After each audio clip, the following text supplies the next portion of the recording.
आप सभी भाई बहनों का आध्यात्मिक ज्ञानात्मक चैनल की ज्ञान कक्षा में एक बार फिर स्वागत है। आज की चर्चा का विषय है मनुष्य। मनुष्य के साथ ही देखिए हमने एक तीर सफेद रंग से ऊपर की ओर सत्संग की ओर दिखाया और एक तीर हमने काले रंग से नीचे की तरफ दिखाया, जिसमें हमने क्या लिखा है, पशु वृत्तियां। और पशु वृत्तियां तो देखिए 4 प्रकार की शास्त्रों में बताई गई: आहार, मैथुन, निंद्रा और भय। देखिए ये जो आहार शब्द है ना, इसमें जो आपके हमारे सभी प्रकार के जो 5 भोग विषय हैं ना, वो सभी गिने जाते हैं। यानी कि गंध, रस, रूप, स्पर्श और शब्द, ये 5 भोग विषय हैं।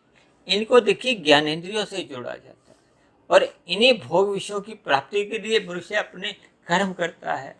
और ये कर्म देखिए पाप की दिशा में भी होते हैं, पुण्य कर्म भी होते हैं, विशेष प्रकार के पुण्य कर्म भी होते हैं, जिनकी अक्सर देखिए हम चर्चाएं करते हैं। देखिए प्रकृति के 3 गुण हैं: तमोगुण, रजोगुण और सतोगुण। शास्त्रों में कहा गया कि तमोगुण से 10 गुना अच्छा रजोगुण है, रजोगुण से भी 10 गुना अच्छा सतोगुण है। इसी सूत्र को आगे बढ़ाते हुए मैंने विशुद्ध सत्वगुण, जो कि आत्मा और परमात्मा के लिए कहा जाता है, उसको मैंने सत्वगुण से भी 10 गुना एक अच्छा बताया। और इसी 10 गुना के आधार पे ही मैंने अपना एक सूत्र बनाया है, जो कि मेरी इस आध्यात्मिक ज्ञानात्मक चैनल की जो प्रतिदिन की वीडियो प्रसारित होती है, जो कि अब तक लगभग तकरीबन 900 का आंकड़ा छूने जा रही है, उनमें भी देखिए मैंने इन सूत्रों के आधार पर ही शास्त्रों की जितनी भी सैद्धांतिक बातें हैं, देखिए सैद्धांतिक बातों का अभिप्राय होता है कि जो सिद्धांत रूप में शास्त्रों में बताई गई है। सिद्धांत का मतलब ही ये होता है कि जिसका कभी भी किसी भी स्थिति विशेष में खंडन हो ही नहीं सकता। तो उन सभी सैद्धांतिक बातों को मनुष्य को समझना होगा। और समझ कब सकता है? जब मनुष्य सत्संग करता है, ज्ञानमय स्थिति में रहता है। क्योंकि मनुष्य जोनि को देखिए कर्म जोनि कहा गया, साधना जोनि का एक अवसर दिया गया। और यदि मनुष्य देखिए सत्संग करता ही नहीं, देखिए सत्संग करना तो एक बहुत ही एक आरंभिक स्थिति है। सत्संग करते करते देखिए हमने जब ऊंची स्थितियों में जाना होता है, तो फिर हमें योग में स्थित होना होता है। देखिए सत्संग का अभिप्राय क्या होता है कि जब हम सत्य का संग करते हैं, सत्वगुण में जाते हैं। शास्त्रों में जो विभिन्न प्रकार के जो कर्म कांडों का एक रचे गए हैं ना, वो इसीलिए रचे गए कि मनुष्य ये रजोगुण की 5 जो विषय भोगों की गलियां हैं, इनमें गहरे तल पर न चले जाए। देखिए हम सभी भाई बहनों के 3 शरीर हैं: स्थूल शरीर, सूक्ष्म शरीर और कारण शरीर। देखिए महत्व केवल सूक्ष्म शरीर का है, क्योंकि स्थूल शरीर तो देखिए एक निश्चित आयु लेके आया है, 60 वर्ष, 80 वर्ष, 100 वर्ष। आप देखते हो कि हम सभी स्थूल शरीर देखिए जन्म लेते हैं, फिर एक समय विशेष के बाद इनकी मृत्यु आ जाती है। इस सत्य को तो देखिए सभी मनुष्य स्वीकार करते हैं, क्योंकि जन्म और मरण यही तो एक बंधन है। और मनुष्य जोनि पाकर यदि मनुष्य साधना नहीं करता, देखिए साधना क्या है कि जब हम स्थूल शरीर के रहते रहते, ये जो कारण शरीर है, देखिए स्थूल शरीर एक कार्य है। ये जो 84 लाख प्रकार की जोनि है ना, ये सभी प्रकार के ये कार्य ही हैं। इनके पीछे का जो एक कारण है, देखिए सभी कार्य के पीछे एक कारण होता है। इस बात को तो देखिए एक कोई भी मनुष्य स्वीकार करता है, वैज्ञानिक लोग भी स्वीकार करते हैं। और डॉक्टर लोग अक्सर देखिए जब हम अपने कोई इलाज के लिए जाते हैं कि हमें ये वाला रोग हो गया, तो रोग क्या होता है? वो कार्य होता है। हम डॉक्टर के पास किस लिए जाते हैं कि उसका कारण डॉक्टर ही जानता है ना, हम तो जानते नहीं। जब जब देखिए हमारे पास कोई दुख आता है, तो हम उस दुख का कारण ढूंढते हैं, फिर उस कारण को हम समाप्त करते हैं, डिलीट करते हैं। जब तक कारण समाप्त नहीं होता, तो कार्य तो देखिए बार बार होता हुआ दिखाई देता है। जैसे पौधे की भी देखिए जब तक वो जड़ नहीं काटी जाती ना, आप ऊपर ऊपर से पत्ते काटते हो, तो फिर थोड़ी देर बाद वो फिर नए पत्ते आ जाते हैं। यही स्थितियां आपके हमारे देखिए जो पाप कर्मों की है। देखिए एक साधारण मनुष्य है, बार बार एक ही गलती को करता है, बार बार पाप कर्म करता है, तो फिर उसका कर्माशय तो देखिए बढ़ता है, क्योंकि मनुष्य योनि में आप एक बार पाप करोगे तो आपका एक पाप कर्म का कर्माशय बने, 10 करोगे तो 10 का कर्माशय बनेगा, 1000 करोगे तो 1000 का बनेगा। इसी तरह देखिए पुण्य कर्म है, ये जो पाप कर्म और पुण्य कर्म होते कैसे हैं, जैसे जैसे आपके हमारे कारण शरीर में संस्कार बने होते हैं, और संस्कार अच्छे कब बनते हैं, जब मनुष्य सत्संग करता है। और जब मनुष्य देखिए सत्संग करता ही नहीं तो किस स्थिति में रहता है, देखिए जब हम प्रकाश में नहीं रहते तो हम अंधकार में सहज ही आ जाते हैं। इन स्थितियों को देखिए आप ज्ञान पूर्वक तर्क पूर्वक इस पर विचार करो। देखिए जब दिन नहीं होता तो फिर क्या होता है, आरंभिक स्थिति में देखिए एक छाया की स्थिति, धुंधला सा अंधकार होता है, फिर पूरा अंधकार आ जाता है। शाम को सूर्य जब ढलता है तो अलग बात है, देखिए सूर्य तो अपनी स्थिति में नित्य बना रहता है, वो तो पृथ्वी गोल है, अपनी सतह पे वो घूमती रहती है, इसलिए दिन रात का एक प्रक्रिया सी होती रहती है। लेकिन समझने के लिए कि शाम को जैसे ही सूर्य अस्त होता है तो आप देखोगे ना कि अंधकार आना आरंभ हो जाता है। अंधकार का क्या अभिप्राय है कि आपके हमारे स्थूल शरीर को फिर कुछ दिखाई नहीं देता, भले ही आपकी हमारी आंखें स्वस्थ हों, लेकिन स्वस्थ आंखों द्वारा जो देखा जाए ना वो तभी संभव होता है जब प्रकाश होता है। तो फिर हम अपने घरों में देखिए क्या करते हैं, बल्ब ट्यूब जलाते हैं ताकि आपके हमारे स्थूल शरीर को ठोकरें नहीं लगे। इसी तरह आपके अंतःकरण में, मन बुद्धि में, देखिए शास्त्रों में तो यहाँ तक भी कहा कि ये जो मन और बुद्धि है, परमात्मा द्वारा जो एक सृष्टि के आरंभ में एक आत्मा को जो दिया जाता है वो तो देखिए सात्विक दिया जाता है। सात्विक का अभिप्राय होता है कि उसमें सत्वगुण की प्रधानता होती है। देखिए ये 3 गुण नित्य बने रहते हैं, तमोगुण, रजोगुण और सत्वगुण। लेकिन किसी एक गुण विशेष की एक समय स्थिति में प्रधानता होती है, दूसरा गौण होता है, तीसरा अति गौण होता है। ये जो हम बार बार अपनी चर्चाओं में एक ही बात को दोहराते रहते हैं कि ब्रह्म मुहूर्त का संग करो, ब्रह्म मुहूर्त का संग करो, ये किस लिए, क्योंकि ब्रह्म मुहूर्त इस भौतिक प्रकृति का एक शुद्धतम समय होता है।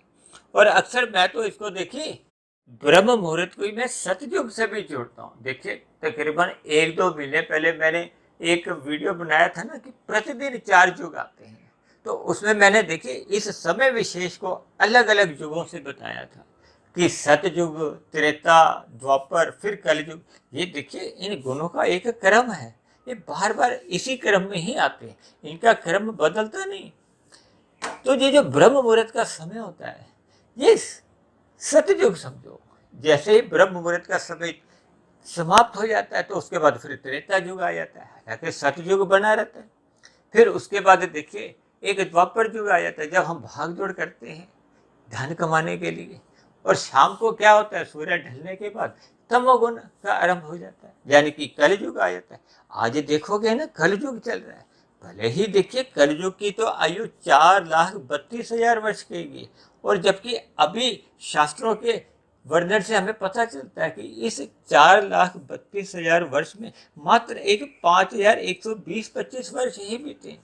इसका अभिप्राय क्या है कि जो अभी समय बीत चुका है वो तो लगभग 1.25% ही है, अभी शेष 98-99% कलयुग आना तो अभी बाकी है। अक्सर कभी कभी देखिए मनुष्य एक साधारण बोलचाल में कभी कभी कह देता है ना कि घोर कलयुग आ गया। क्यों कहा जाता है कि जब देखिए अधिक लोगों में कोई ऐसे क्रियाएं होती हैं, हम कह देते हैं कि इसके अंदर तो पशुता आ गई है, इंसानियत मर गई है। देखिए हमने एक वीडियो बनाया था ना कि इंसानियत सदा जिंदा रहनी चाहिए, यानी कि इसका अभिप्राय क्या है कि हम सभी भाई बहनों को अपने मिले हुए जीवन में अपने अपने कर्तव्य कर्मों को ईमानदारी से निभाना चाहिए। और ये देखिए तभी संभव हो पाता है जब आपकी हमारी दिनचर्या में सात्विक स्थितियां रहती हैं। सात्विक स्थितियां तभी बन पाती हैं जब मनुष्य अपने मिले हुए जीवन में सत्वगुण से अधिक संपर्क रखता है, सत्संग करता है, ज्ञानमय स्थिति में रहता है। उसके अंतःकरण में जो मन और बुद्धि की जो आरंभिक स्थितियां जो परमात्मा ने हमें दी हैं उसमें सत्वगुण की प्रधानता होनी चाहिए। रजोगुण तो मात्र इतना होना चाहिए कि आपके हमारे स्थूल शरीर की आवश्यकताओं की पूर्ति हो जाए। और तमोगुण इतना रहना चाहिए कि आपका महाराज जी जो रात को स्थूल शरीर का जो एक आराम करने की स्थितियां होती हैं, जिसको निद्रा कहा जाता है, जिसमें देखिए आज हमने ये जो 4 पशु वृत्तियां कही है ना, आहार, मैथुन, निद्रा और भय, यानी नींद लेना कहो, आराम करना कहो, ये हम सभी स्थूल शरीरों की एक आवश्यकता है। शास्त्रों में कहा है कि देखिए हमें 4, 5, 6 घंटे की नींद लेनी चाहिए, ताकि आपका हमारा जो एक स्थूल शरीर है उसमें पुनः कार्य करने की एक क्षमता आ जाती है, स्फूर्ति आ जाती है, आपका हमारा स्थूल शरीर स्वस्थ बना रहता है। इसलिए तो भगवान श्री कृष्ण ने देखिए इस स्थूल शरीर को एक रथ की संज्ञा दी, क्योंकि मनुष्य योनि के स्थूल शरीर का बहुत अधिक महत्व है, जिसको अक्सर देखिए आज मनुष्य अपने जीवन को देखिए विषय भोगों की गलियों में ही यूं ही जाने देता है। ये मनुष्य यदि सत्संग करता नहीं है तो उसकी स्थिति क्या रहती है? कुसंग की सहज ही रहती है। देखिए दो ही स्थिति है ना, या तो हम देखिए परमात्मा को पाने का अपना लक्ष्य बनाए, या फिर संसार को कहो, प्रकृति को कहो, या प्रकृति के 5 भोग्य विषय को कहो। जब मनुष्य अपने स्थूल शरीर को अधिक महत्व देता है विषय भोगों के लिए, देखिए स्थूल शरीर को महत्व देने से तो मैं इनकार नहीं कर रहा, हमें महत्व देना ही है। तभी तो हम देखिए अपने स्वस्थ स्थूल शरीर बनाए रखने के लिए हम विभिन्न प्रकार के व्यायाम करते हैं, अपना संतुलित भोजन करते हैं, सात्विक दिनचर्या रखते हैं, सत्संग करते हैं। देखिए जब तक आपके हमारे मन की स्थिति सात्विक नहीं होती तो फिर स्थूल शरीर द्वारा हम जितने भी व्यायाम भी कर लें या संतुलित आहार भी ले लें, तब भी फिर आपका हमारा स्थूल शरीर स्वस्थ नहीं रहता, क्योंकि फिर हमें देखिए मानसिक स्थिति हमारी एक खराब होने लगती है। देखिए मानसिक स्थिति खराब होने का अभिप्राय क्या है कि जब आपके हमारे जीवन में रजोगुण की प्रधानता होती है। देखिए एक साधारण मनुष्य इन स्थितियों को ज्ञानपूर्वक स्वीकार नहीं करता और मनुष्य अपने मिले हुए जीवन में देखिए बेचैन बना रहता है। उसका कारण क्या है कि उसका रजोगुण प्रधान हो चुका है। ये जो अक्सर आप देखोगे ना, रात को जिन लोगों को नींद नहीं आती, देखिए उनके पास धन की कमी नहीं है, सुख सुविधाओं की कमी नहीं है, तो वो ऐसे मनुष्य देखिए नींद की एक गोली लेते हैं। देखिए इन सभी बातों पर आप चिंतन करो, क्यों गोली लेते हैं? देखिए जबकि आपके हमारे पास एक सोने के एक बढ़िया से साधन है, आपने खाना भी अच्छा खाया है, आपके पास साधन भी हैं आराम करने के, फिर भी नींद नहीं आती, क्योंकि मन की स्थिति में देखिए रजोगुण प्रधान है। हम अधिक धन कमाने के लिए देखिए जब अधिक क्रियाशील दिन में रहते हैं ना, आपके हमारे रजोगुण बढ़ जाता है। जब रजोगुण बढ़ जाता है तो फिर सत्वगुण की न्यूनता आती है। देखिए तीनों गुण एक समान एक ही गति में बढ़ ही नहीं सकते ना। देखिए 100% में से एक गुण जितना अधिक होगा तो शेष बचे हुए प्रतिशत में ही तो अपना एक स्थान बनाते हैं ना। एक तर्कपूर्वक स्थिति है। देखिए आपके पास यदि प्रतिदिन जो 24 घंटे का जो समय मिलता है, यदि उन 24 घंटे में मनुष्य देखिए 10 घंटे सोया रहता है तो उसके 10 घंटे कम हो गए, शेष कितने बचे? मात्र 14 घंटे बचे। अब 14 घंटे में देखिए वो 10 घंटे पुरुषार्थ करता है, रजोगुण में बिताता है, यानी विभिन्न प्रकार के प्रकृति के साधनों की प्राप्ति के लिए वो पुरुषार्थ करता है। तो शेष समय कितना बचा? 4 घंटे ही तो बचे। अब मनुष्य यदि साधना करता भी है तो उसके पास केवल 4 घंटे का समय भी बचता है। ऐसी स्थिति में जब मनुष्य देखिए सात्विक नींद लेता है, सात्विक दिनचर्या बनाता है, सात्विक नींद लेने का अभिप्राय कि जब मनुष्य 4, 5, 6 घंटे सो जाता है, 6 घंटे भी यदि सोता है तो उसके पास 18 घंटे बचते हैं। उन 18 घंटे में यदि वो अपने स्थूल शरीर की आवश्यकताओं की पूर्ति के लिए ही पुरुषार्थ करता है, 4 घंटे पुरुषार्थ करता है, 5 घंटे पुरुषार्थ करता है, तब ऐसी स्थिति में देखिए अगर वो 5 घंटे भी पुरुषार्थ करता है तो वो जो आरंभिक स्थितियां हैं 18 घंटे में से 5 घंटे और गए तो शेष उसके पास 13 घंटे बचते हैं, यानी कि 13 घंटे वो साधना में लगा सकता है। देखिए इन सभी स्थितियों का हमें ज्ञान पूर्वक चिंतन करना होगा। हम सभी भाई बहनों को देखिए परमात्मा द्वारा ये जो 24 घंटे मिले हैं इसका हमें सदुपयोग करना चाहिए। सदुपयोग क्या है कि जब तक हम देखिए अपने मिले हुए जीवन में परमात्मा को पाने का लक्ष्य नहीं बनाते, यदि परमात्मा को पाने का हमारा आपका लक्ष्य नहीं है, भले ही देखिए आज जगह जगह भारत में नहीं विदेशों में भी सत्संग होते हुए दिखाई देते, जो कि एक अच्छी बात है, क्योंकि जब मनुष्य सत्संग नहीं करता तो फिर उसके जीवन में क्या बना रहता है, वो कुसंग सहज ही होता है। इसलिए तो देखिए मैं अपनी चर्चाओं में दो बातें जोर देकर कहता हूँ कि जब मनुष्य सत्संग नहीं करता तो फिर वो रजोगुण में रहता है। रजोगुण का अभिप्राय क्या है कि वो अप्रत्यक्ष रूप से देखिए कुसंग ही है। भले ही प्रत्यक्ष रूप से रजोगुण को देखिए कुसंग का नाम कहीं भी शास्त्रों में नहीं दिया गया। तमोगुण को देखिए हम प्रत्यक्ष रूप से कुसंग कहते हैं। देखिए यहाँ तमोगुण का संग का अभिप्राय उन निषेध कर्मों से है, पाप कर्मों से होता है। जब मनुष्य विषय भोगों की प्राप्ति के लिए अन्य जीवों को पीड़ा देता है, कष्ट देता है या कुछ अव्यवस्था सी फैलाता है। पिछले कुछ वर्षों से देखिए पूरे संसार में कुछ आतंकवादियों द्वारा कुछ ऐसी स्थितियां बन जाती हैं जिससे वो आतंक फैलाते हैं, भय का वातावरण उत्पन्न करते हैं, लड़ाई झगड़े करते हैं, विभिन्न प्रकार की गोलाबारी करते हैं। तो ये सभी स्थितियां क्या हैं, देखिए वो तमोगुणी गतिविधियां हैं। देखिए आज संसार में जगह जगह लूट मार जो होती है, छीना झपटी होती है, तो ये भी सभी स्थितियां देखिए तामसी मानी जाती हैं।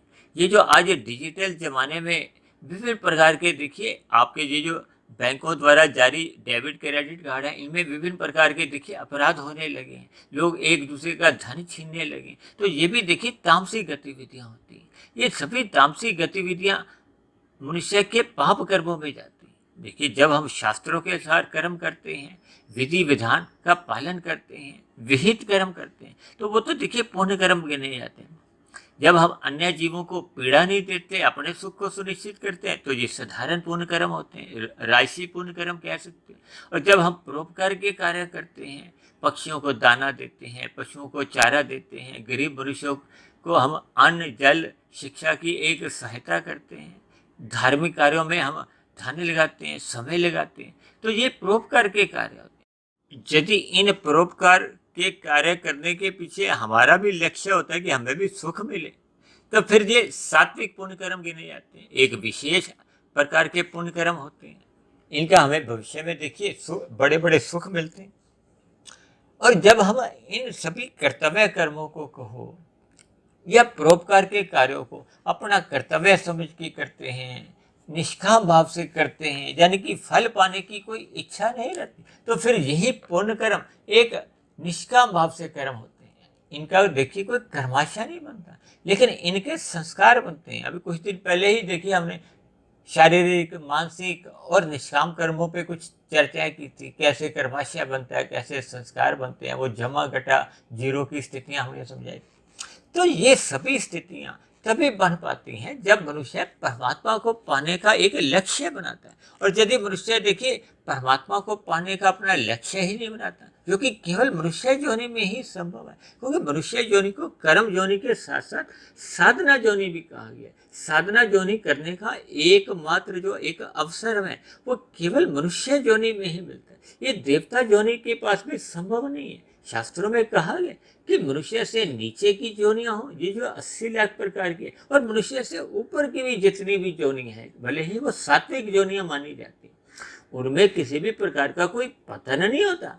भले ही उन समय अवधि के समाप्त होने के बाद देखिए उनको भी पुनः मनुष्य योनि में ही आना पड़ता, और मनुष्य योनि पाकर ही आपको हमें एक अवसर मिलता है साधना करने का। साधना क्यों की जाती है? क्योंकि ये जो स्थूल शरीर का भार पर जो हम जन्म मरण में जाते हैं, इससे छुटकारा पाने के लिए देखिए शास्त्रों में कहा गया कि ये चाहे मनुष्य योनि हो, चाहे मनुष्य से नीचे की योनियां हो, चाहे किसी भी प्रकार की ऊपर की योनियां हो, ये अंतोगत्वा देखिए एक दुख का ही कारण होते हैं। वो अलग बात है कि देखिए मनुष्य से नीचे की योनियों में दुख बहुत अधिक होते हैं, मनुष्य योनि में दुख कम होते हैं। तो ये सभी स्थितियां, लेकिन जब जब हम देखिए भौतिक प्रकृति का कोई भी शरीर धारण करते हैं तो देखिए हमें दुख तो मिलते ही रहते हैं, उनकी अनुपात कम अधिक हो सकता है। और मैं तो अक्सर कहता हूँ कि देखिए यदि आपके हमारे जीवन में 99% भी सुख हो, मात्र 1% भी दुख होने से वो 99% के जो सुख भी हैं वो आपको हमें सुख नहीं दे पाते। देखिए आपके पास सभी प्रकार के सुख सुविधा के साधन हो, धन भी हो, स्वस्थ स्थूल शरीर भी हो, या विभिन्न प्रकार की आपकी अच्छी स्थितियां हो, लेकिन मन में अगर 1% कहीं भय बना हुआ है, ये जो आज हमने पशु वृत्तियों में भी देखिए अंतिम शब्द क्या लिखा है, 4 प्रकार की पशु वृत्तियों में क्या लिखा है। पहला हमने आहार लिखा है, दूसरे में हमने देखिए मैथुन लिखा है, तीसरे में हमने निंद्रा लिखी है, और चौथे में हमने भय लिखा है। देखिए जब किसी भी प्रकार का जब भय मन में होता है, चाहे वो थोड़ा सा ही हो, देखिए आज आप देखोगे ना विभिन्न प्रकार के राजनेताओं के पास जब उच्च अमीर लोगों के पास अपने एक सुरक्षा कर्मचारी होते हैं, जितने भी देखिए सुरक्षा कर्मचारी हों, लेकिन वो आपके स्थूल शरीर की सुरक्षा दे सकते हैं, आपके मन की स्थिति को बदल नहीं सकते। अब मन में तो देखिए भय बना ही रहता है, क्योंकि एक वातावरण ऐसा है, और जब तक भय बना रहता है तो मन किसी भी स्थिति में उस स्थूल शरीर के जो 99% के जो सुख भी हैं, वो सभी के सभी देखिए 99% के सुख अर्थहीन माने जाते हैं। देखिए मेरा ऐसा स्वयं का एक व्यक्तिगत मानना है।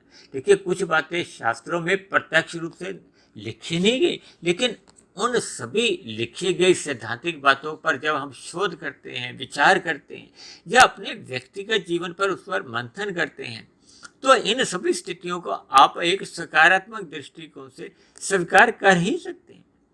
कुल मिलाकर देखिए जब तक मनुष्य सत्वगुण में नहीं रहता, सत्संग की स्थिति में नहीं रहता, परमात्मा को पाने का लक्ष्य नहीं बनाता, तो ये जो 4 प्रकार की जो पशु वृत्तियों में गिरने का एक मनुष्य की स्थिति है। इसलिए तो देखिए मैंने मनुष्य के नीचे एक काले रंग का तीर नीचे की तरफ दिखाया है। नीचे की तरफ तीर दिखाने का अभिप्राय ही है कि मनुष्य जब जब देखिए सत्संग नहीं करता तो उसके जीवन में कुसंग सहज ही होने लगता है।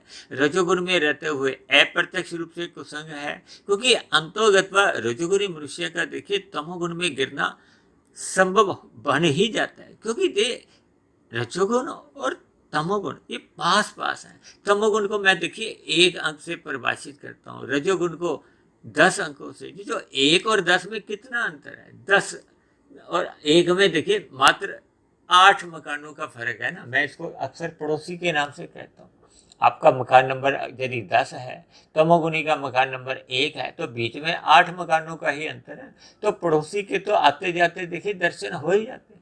इसका अभिप्राय है कि जब जब मनुष्य विषय भोगों की गलियों में धर्मानुसार भी देखिए अगर विचरण करता है, किसी मनुष्य को तंग नहीं करता, कायदे कानूनों का पालन भी करता है, फिर भी देखिए उसका तमोगुण में गिरने की संभावना बनी ही रहती, क्योंकि पास पास है। जबकि सतोगुण देखिए 100 की स्थिति में, क्योंकि रजोगुण से 10 गुना अच्छा सतोगुण माना है। अब 100 की स्थिति और 10 की स्थिति में देखिए 90 का अंतर आ जाता है। तो ये कुछ अन्य गलियों का आप उदाहरण समझ सकते हो कि थोड़ा हमें दूर पड़ता है। इसीलिए तो शास्त्रों में ये कर्म कांड, विभिन्न प्रकार के जो कथा कहानियाँ, व्रत त्योहार जो रचे गए, ये इसलिए रचे गए कि मनुष्य सतोगुण में आना जाना आरंभ करे। क्योंकि मनुष्य जोनि पाकर यदि हम इन कर्म कांडों में भी एक लिप्त नहीं होते, भले ही देखिए आरंभिक स्थितियों में हम भय से जुड़ते हैं, लोभ से जुड़ते हैं, कि लोभ से इसलिए कि हमें ये सुख मिलेगा, और भय इसलिए ये अगर नहीं करेंगे तो हमें नीचे गिरना पड़ेगा। तो ये लोभ और भय से जब हम कर्मकांड करते हैं, उनका भले ही कोई विशेष लाभ नहीं होता, लेकिन मनुष्य ये जो नीचे की स्थितियों में, पशु वृत्तियों में जाने से तो बच ही जाता है। और यदि मनुष्य सात्विक स्थितियां बना लेता है, ये कर्म कांड को ज्ञान पूर्वक करता है, श्रद्धा पूर्वक करता है, तो फिर वो सतोगुण की उसकी स्थिति मजबूत होती जाती है। जब सतोगुण मजबूत होता है तो उसका ज्ञान टिकने लगता है, यानी कि सत्संग अपना प्रभाव दिखाने लगता है। इसलिए तो देखिए हमने मनुष्य की जो ऊपर की स्थिति है उसको सफेद रंग से दर्शाया, यानी कि अब उसकी आत्मा के ऊपर जो मल रूपी आवरण है वो छटने लगते हैं, अज्ञानता समाप्त होने लगती है। देखिए सत्संग करने से कोई हमें नया ज्ञान नहीं मिलता, केवल सत्संग करने से, ज्ञान में स्थिति में आने से हमारा अज्ञानता समाप्त होती जाती है। जैसे हम सूर्य के सामने जाते हैं तो हमारे जीवन में अंधकार नहीं रहता। जैसे ही सूर्य का प्रकाश आता है तो ये जो रात में अंधकार जो अभी भी बना हुआ है देखिए इस समय ब्रह्म मुहूर्त भले ही चल रहा है, लेकिन अंधकार की स्थिति है ना। तो ये समझने के लिए देखिए कि जैसे ही सूर्य का प्रकाश आएगा, इसको कहते हैं ना पो फट जाते, तो धीरे धीरे अंधकार छटने लगते। तो यही स्थितियाँ ज्ञान की हैं। जैसे जैसे हम सत्संग करते हैं, हमारी अज्ञानता मिटने लगती है, और आत्मा तो देखिए पहले ही ज्ञान स्वरूप है। जब आत्मा पहले से ही ज्ञान स्वरूप है, तो उसके ऊपर ये जो तमोगुण और रजोगुण के मल रूपी आवरण होते हैं, वो समाप्त होने लगते हैं। तो आत्मा अपने मूल स्वरूप में लौट आती है। जब आत्मा अपने मूल स्वरूप में लौट आती है, तो परमात्मा का तो आत्मा का एक सजातीय संबंध है, दोनों एक ही जाति के। कहते हैं ना कि आत्मा को परमात्मा का ही अंश कहा जाता है। किस लिए? दोनों ज्ञान स्वरूप सत्य है। देखिए परमात्मा को सच्चिदानंद कहा जाता है, आत्मा को सत्यचित कहा जाता है, और जो प्रकृति के जो 3 गुण है, इनको सत्य कहा जाता है। इन बातों को हमें यथार्थ रूप से अर्थपूर्वक समझना होगा। यानी कि मनुष्य जैसे जैसे फिर इन अपनी अज्ञानता को कहो या इन विषय भोगों की गलियों से बाहर आ जाता है, यानी कि सत्वगुण में स्थित हो जाता है, उसकी आत्मा के ऊपर जो मल रूपी आवरण है वो हट जाते हैं, वो ज्ञान में स्थिति में आ जाता है। तो फिर आत्मा सहज ही परमात्मा की ओर सम्मुख होती है, वो परमात्मा से प्रीति करती है, परमात्मा को पाने की उसकी इच्छा बन जाती है। देखिए जब हमारी आत्मा से आवरण हटते जाते, तो परमात्मा को पाने की इच्छा सहज ही बनने लगती। ये एक ज्ञानपूर्वक स्थिति है, इनको हम देखिए सही सही तर्कपूर्वक समझ सकते हैं। इसलिए मैंने आज की चर्चा में देखिए ये मनुष्य की स्थिति के साथ जो 2 तीर दिखाए ना, इन तीरों का ही विशेष रूप से हमें एक चिंतन करना है, ताकि मनुष्य नीचे की स्थितियों में गिरने ना पाए। ये जो आहार, मैथुन, निंद्रा और भय, इन पशु वृत्तियों में मनुष्य गिरने ना पाए। देखिए जब मनुष्य इन स्थितियों में गिर जाता है, तो फिर उसका कर्माशय बिगड़ जाता है। कर्माशय बिगड़ता है तो उसके संस्कार भी साथ के साथ बिगड़ते हैं। भले ही नीचे की जोनियों में तो उसका देखिए कर्माशय का ही क्षय होता है, संस्कारों की जो प्लस माइनस की स्थितियां वो तो मनुष्य जोनि में ही संभव है। इसीलिए तो कहा जाता है ना, नीचे की जोनियों से जब जैसे जैसे उसके पाप कर्मों का कर्माशय घटता घटता पुण्य कर्मों के बराबर आ जाता है, तो उसको तो मनुष्य योनि की प्राप्ति हो जाती। लेकिन संस्कारों की स्थिति क्योंकि एक तामसी बनी होती है। शायद आपको ध्यान होगा जी, कुछ महीने पहले देखिए हमने पुण्यात्मा पापात्मा पर भी एक वीडियो बनाया था। जब मनुष्य नीचे सी जूनियों से उन्नति करता करता, यानी कि प्रकृति उसका विकास करती है, उसको एक मनुष्य योनि की प्राप्ति हो जाती है। क्योंकि मनुष्य योनि की प्राप्ति देखिए कर्मों के आधार पे होती है। जब संचित कर्मों में पाप और पुण्य कर्मों की तुल्यता बनी रहती है, तुल्यता का अभिप्राय है कि दोनों एक समान मात्रा के हिसाब से कहो या एक गुणवत्ता के आधार पर, देखिए वो परमात्मा की एक व्यवस्था है। उसके आधार पर जब पाप और पुण्य कर्म बराबर की स्थिति में आ जाते हैं, तो मनुष्य जीवन मिल जाता है, मनुष्य योनि मिल जाती है। और मनुष्य योनि में देखिए आपको हमें अपने जो बिगड़े हुए संस्कार हैं, इसलिए तो मैंने देखिए एक पुण्यात्मा शब्द जोड़ा था, एक पापात्मा। जीव नीचे की योनियों से उन्नति करता करता मनुष्य योनि की प्राप्ति होती है। देखिए मैंने एक बार एक वीडियो बनाया था जिसमें ये मनुष्य का एक क्रम बताया था। जैसे पेड़ पौधे होते हैं, पेड़ पौधों से फिर विकास होते होते ये रेंगने वाले कीड़े मकोड़े होते हैं। देखिए ये चल नहीं सकते, ये घसीटते हुए चलते हैं। फिर चलने वाले चींटी हैं, फिर इनकी एक उन्नति होती है। फिर मच्छर हैं, मक्खी हैं, फिर जो उड़ने वाले भी होते हैं, चलने वाले भी हो जाते हैं। फिर पक्षी हैं, ये भी चलने वाले और उड़ने वाले अधिक स्थिति में होते हैं। फिर पशु हैं। देखिए शास्त्रों में कहा गया कि 30 लाख प्रकार के जो पशु योनियां हैं, उसमें देखिए गाय के मरने के बाद मनुष्य योनि की प्राप्ति होती है। उसका देखिए एक वैज्ञानिक आधार है। क्योंकि देखिए पशु, वैसे तो देखिए मनुष्य से नीचे की सभी योनियों के जीव तामसी माने जाते हैं। अब पशुओं को हम सात्विक तो नहीं कह सकते, लेकिन तामसी के आधार पे देखिए, अनुपात के आधार पे कहा जाता है कि गाय को एक सात्विक पशु माना जाता है। इसी तरह देखिए कबूतर को भी पक्षियों में सात्विक माना जाता है। अब कौवे को देखिए तामसी माना जाता है। अब इसी तरह देखिए कुत्ते को भी तामसी पशु माना जाता है। तो ये विभिन्न स्थितियां देखिए सूक्ष्म दृष्टिकोण से कह दी जाती।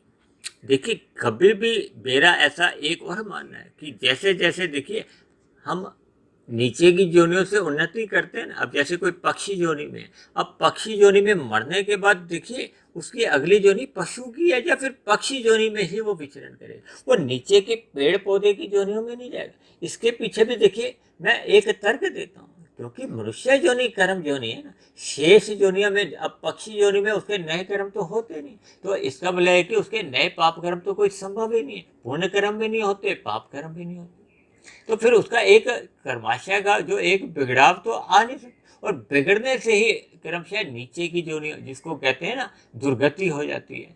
कभी कभी देखिए मैं दुर्गति और अधोगति की भी एक शब्दों का अर्थ बताता हूँ।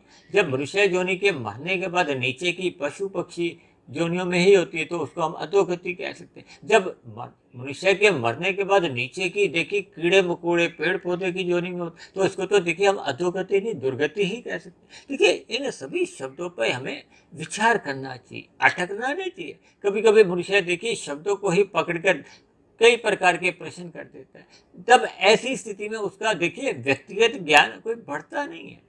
भले ही किसी ने देखिए प्रश्न जिज्ञासावश पूछा हो, देखिए हमें अपने जितने भी प्रश्न है, देखिए अब बात सामने आई है तो कभी कभी मनुष्य देखिए प्रश्न रख तो देता है उत्तर जानने के लिए नहीं, केवल प्रश्न पूछने के लिए।